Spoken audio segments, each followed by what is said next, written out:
Our job is to advance a budget resolution, which we're required to do every year by law. And then once we report out of the committee and give it to the House, then it's up to leadership to decide whether to put it on the floor. Now, let's be frank. One of the outcomes of most budget resolutions are what we call the 302A numbers, the numbers that the appropriators would use to fund the discretionary side of government, about a third of spending. And those numbers were set into law by the omnibus package. So the sense of urgency to produce this particular budget resolution for that purpose was not as great.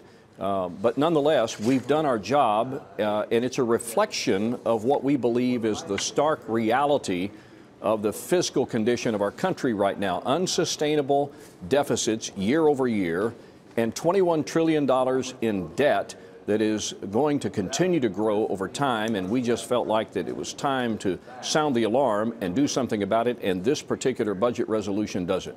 Okay, by sounding the alarm, tell us where you plan to shave, because that's the only way this is going to work. Well, first of all, let's understand the pie, as it were, of federal spending. 30% of federal spending is on the discretionary side. That's the $1 trillion plus that the appropriators use every year, as I spoke about the omnibus package. The other 70% is autopilot. It's mandatory. That's where you find the programs like Social Security and Medicare and Medicaid.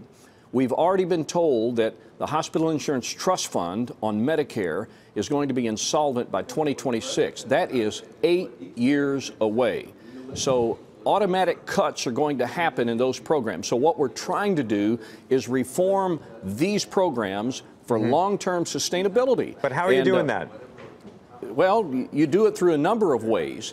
By tweaking the age of eligibility on Medicare to be consistent with what we have in Social Security, to combine deductibles on Part A, Part B, to do a premium support program that we think that can introduce market-driven savings that a lot of seniors are going to want to take advantage of. So there's a lot of ways that you can get after what is one of the significant drivers of the deficit and the debt, and that is Medicare spending. Eliminating the dual ability to collect unemployment insurance and disability compensation at the same time on the Social Security side there. But there are a number of ways that you can look at the mandatory side of spending and come up with the kind of reforms that make them sustainable in the long term, save these programs so that present-day seniors are not affected. Hey there, thanks for checking out CNBC on YouTube. Be sure to subscribe to stay up to date on all of the day's biggest stories. You can also click on any of the videos around me to watch the latest from CNBC. Thanks for watching.